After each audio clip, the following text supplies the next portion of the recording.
Hi everyone, welcome back to my channel once again. Today I like to share some news with you about the Australian vaccine and about the international border.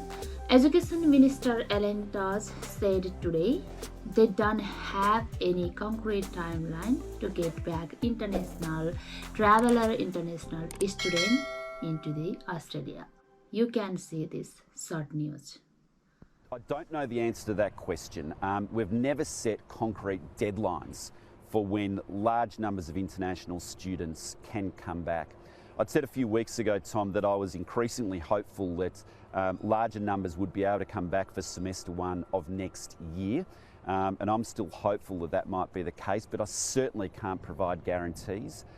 We're always going to be guided by the expert medical advice.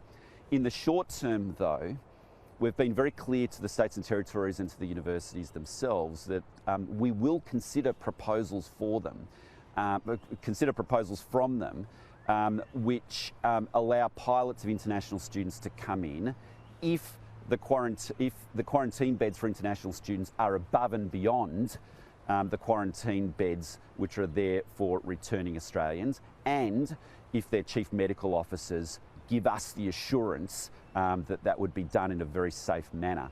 But to date, we've received no such proposals for such pilots. On those Australians who are overseas, they're our number one priority.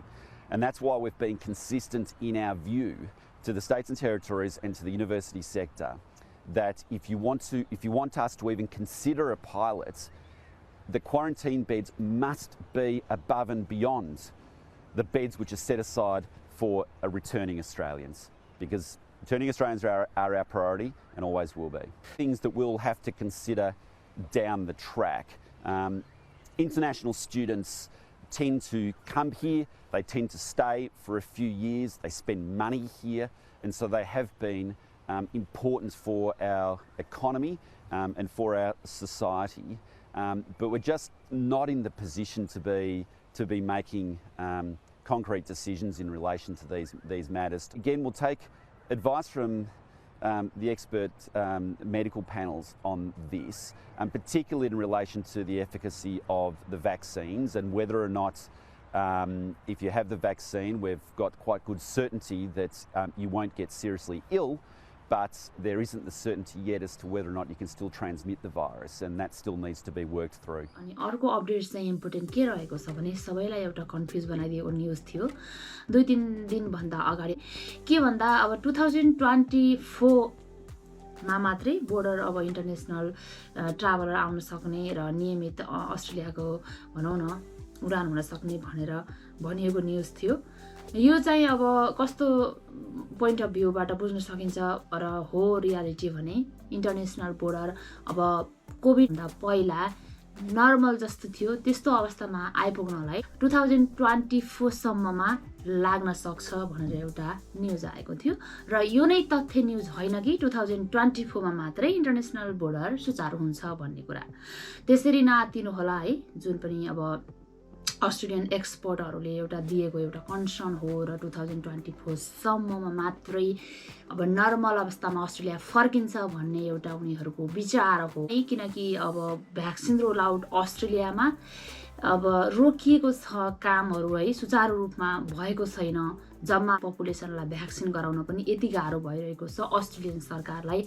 अब जुन भ्याक्सिनमा देखिएको एउटा भनौं न debate थियो AstraZeneca vaccine जुन लगाउन रोकिएको छ, यति बेला मान्छेहरू हिचकिचाइरहेका छन् त्यो भ्याक्सिन लगाउनको लागि। फाइजर भ्याक्सिनको लागि चाहिँ 40 मिलियन अर्डर गरेका थिए भने त्यसमध्येमा जम्मा 1 मिलियन भ्याक्सिनको डोज चाहिँ अस्ट्रेलिया आएको छ र टोटल 1 मिलियन जति पपुलेसनलाई मात्रै भ्याक्सिनेट गरिएको छ, दोस्रो चरणको भ्याक्सिनेट गरिएको छ अहिलेसम्ममा। र यति बेला भने अलिकति पछाडी परेको छ जुन भ्याक्सिन लगाउने कार्यमा, किनकि अब एस्ट्राजेनेका भ्याक्सिनको जुन भनौं न रोकआउट भयो अन्डर 50 एज ग्रुपलाई यो भ्याक्सिन नलगाउने भनिएपछि पपुलेसनले त भ्याक्सिन लगाएकै छैन, काम भएकै छैन। र यसै पनि अब age care, front line health केयरमा काम गर्ने स्टाफहरू र भल्नरेबल पिपुलहरूलाई भ्याक्सिन रोल आउट गर्ने क्रममै छ र सबैले लाइसकेका छैनौँ। मेरै एउटा उदाहरण दिउँ, म पनि हेल्थ केयरमा काम गर्ने एउटा स्टाफ हो र मैले अहिलेसम्म फर्स्ट डोजको भ्याक्सिन लिएको छैन। यथार्थ रूपमा बोल्नुपर्छ र यथार्थ कुरा तपाईँहरूमाझ सेयर गर्नुपर्छ।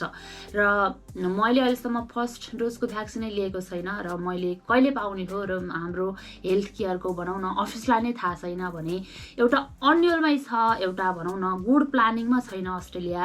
र यति बेला इन्टरनेसनल स्टुडेन्ट, इन्टरनेसनल ट्राभलर मतलब टेम्पोररी भिजा होल्डरहरू एकदमै आत्तिएको अवस्था छ। यस्तो अवस्थामा नआत्तिनु होला, किनकि अब होमवर्क गरिरहेको छ होला पक्कै पनि स्कट मोरिसनको सरकारले। हुन त अब गरेको कामहरू सफल बनाइदिएको छैन, अब के गरिरहेको छ के गरिरहेको छैन भन्दा पनि अब जति पनि समाचारहरू सुनिएका हुन्छन् तिनीहरू पुरा हुँदैनन् है, बिचमै अब बिथोलिन्छन् र एउटा अपडेट दिइरहँदा पनि अलिकति डर मान्नुपर्ने कुरा कि आज यस्तो छ भोलि चेन्ज भइसक्यो र विश्वासै नलाउने कुराहरू हुन्छ। अस्ट्रेलियामा आफ्नो ओभरसिजहरूलाई अब 40,000 ओभरसिजहरूलाई ल्याउने क्रममा छ र ती ओभरसिजहरूलाई प्रायोरिटी छ, मेन प्रायोरिटी उनीहरू ल्याउने र यहाँ भित्राउने क्वारेन्टाइनमा राख्ने र सेफली बाहिर लैजाने, अनि अरूहरूलाई मात्रै त्यस पछाडि सोच्ने। एउटा प्लानै नबनाइकन सोच्दै पनि नसोचेको छ कि एउटा फेडरल गभर्मेन्ट जुन स्कट मोरिसनको सरकारले त्यस विषयमा र अन्य भनौँ न अपोजिसनका गभर्मेन्टका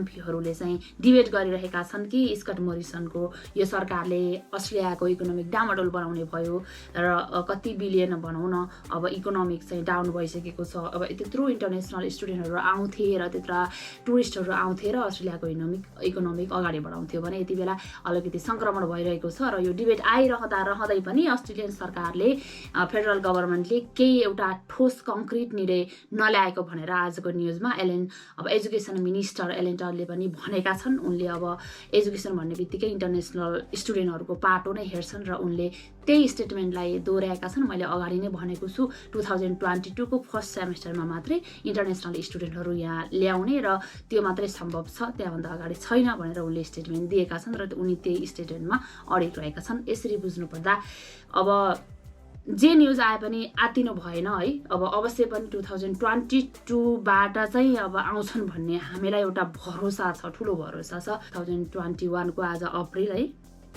अब अप्रिल पनि अब आज 15 रहेको छ र अब जुन फाइजर भ्याक्सिन अस्ट्रेलिया आइपुग्छ र रोल आउट भइसक्छ र कहिले रोल आउट गरिसक्छन् अनि मात्रै अब केही न्युजहरू केही अपडेटहरू बल्ल ठोस रूपमा आउलान्। र त्यतिन्जेलसम्म तपाईँहरू डिमोटिभेट नहुनुहोस्। अब जे हुनु भइहाल्यो होइन, अनलाइन पढ्नु भएको छ, अब पढ्न चाहिँ नछोड्नु होला। यति हो कि अस्ट्रेलिया तपाईँहरू आउनलाई जुन भनौँ न वेटिङ गरेर बस्नु भएको छ, यो टाइममा तपाईँले आफूलाई कसरी सक्षम बनाउने भनेर मोटिभेटेड गर्दै लैजानु होला र त्यस्तै सिपहरू सिकेर एकदम स्ट्रङ भएर बस्नु होला। यो समय जुन वेटिङको समय छ यसलाई एकदमै राम्रोसँग सदुपयोग गर्नु होला भन्ने मेरो एउटा ठुलो भनौँ न सजेसन छ। अब के भने अस्ट्रेलिया तपाईँ आउनलाई वेटिङ गर्नुभएको छ, तपाईँको धेरै लगानी भइरहेको छ होइन। यसरी अब मतलब तपाईँले आएर आफ्नो ऋणहरू काटेर गरेको एउटा अप्लाई पनि तपाईँले त्यो पुरा गर्न पाउनु भएको छैन भने तपाईँ यहाँ आएपछि चाहिँ एकदमै आफूलाई स्ट्रङ बनाउने तरिकाले आउनुहोस्, काम झ्याप्प पाउने तरिकाले आउनुहोस् र आफ्नो पारिवारिक खर्चलाई एउटा मजबुत बनाउने एउटा अठोट शक्ति लिएर आउनुहोस्। पढ्नलाई आउँदै हुनुहुन्छ भने पनि हो अवश्य पनि युनि फी आफै तिर्नुपर्छ होइन। हाम्रो जस्तो देशमा अब मध्यमवर्गीय परिवारमा अब फ्यामिलीको हामी भर परेर हामी आउन सक्दैनौँ र आफैमा डिपेन्ड भएर आउनुपर्छ। यो टाइममा चाहिँ सिपहरू सिक्नुहोस्। यहाँ चाहिँ कस्ता कस्ता सिपहरू सिक्दा काम पाइन्छन् भनेर मैले अन्य भिडियोहरू पनि हालेको छु, मेरो तल भिडियोहरू पनि हेर्न सक्नुहुनेछ र मैले भनि पनि रहेको छु।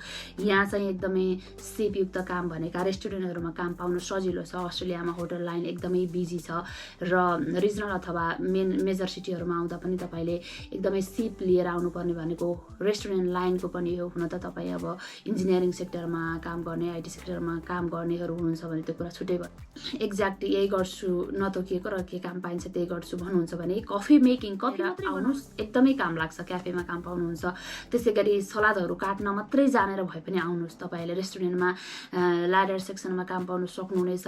यसरी तपाईँहरूले जुन आफूलाई एउटा काम भए पनि पर्फेक्ट रूपमा जानेर आउनु होला अस्ट्रेलिया र यो वेटिङको समयमा तपाईँहरूले केही सिपहरू सिकेर आफूलाई मजबुत बनाएर राख्नु होला र यही हो अब न्युजहरू आइरहन्छन् सबै न्युजहरूको पछाडि नलाग्नु होला एक्ज्याक्ट कुरो के हो आफैले अब मेन न्युजहरूलाई सर्च गरेर हेर्नु होला भन्दै आजलाई मेरो अपडेट यति नै थियो र आगामी दिनहरूमा केही अपडेटहरू आएर केही भनौँ न न्युजहरू आएको खण्डमा अवश्य पनि म सेयर गरेर हेल्प चाहिँ गर्ने कोसिस भइरहनेछु भन्दै भिडियो हेरेर साथ दिनुभयो तपाईँहरू सम्पूर्णलाई धेरै धेरै थ्याङ्क यू सो मच